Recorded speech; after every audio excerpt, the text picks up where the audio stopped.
We said there are three powerful reasons why we don't do what we want to do, why we struggle to keep any New Year resolutions we might make.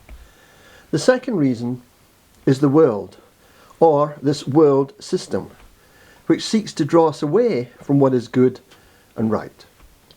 The Bible is clear in 1 John chapter 2 verses 15 to 17. It says, "Do not love the world or anything in the world.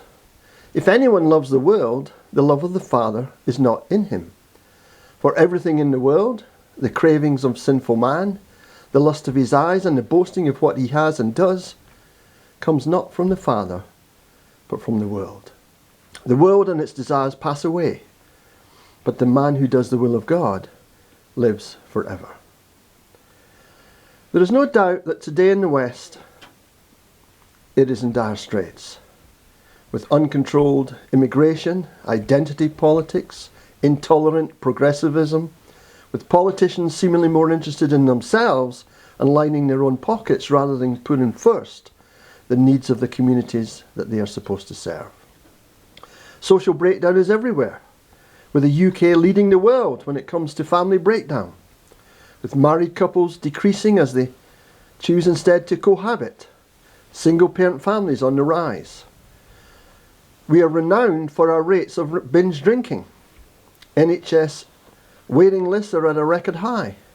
Police are solving fewer and fewer real crimes, whilst virtue signalling by taking the knee or painting their police cars in rainbow colours or arresting people for praying or hurting someone's feelings online. Meanwhile, there's a real cost of living crisis in our country, and the levels of mental health in our young and loneliness among the elderly is a national embarrassment. Without a great move of God, the West will fall. It might take 20 years, it might take 100 years, but it is inevitable. And yet, we are not without hope. The Bible tells us in 1 John chapter 4 and verse 4 that the one who is in you is greater than the one who is in the world. When Jesus died on the cross, it seemed that evil had won. And yet the very darkest day in history turned out to be the greatest day in history, as Jesus rose from the dead and defeated all sickness, suffering, and death. Today, Christians must accept that we are outsiders. We're outsiders in a secular world, and stop caring about what others think about us.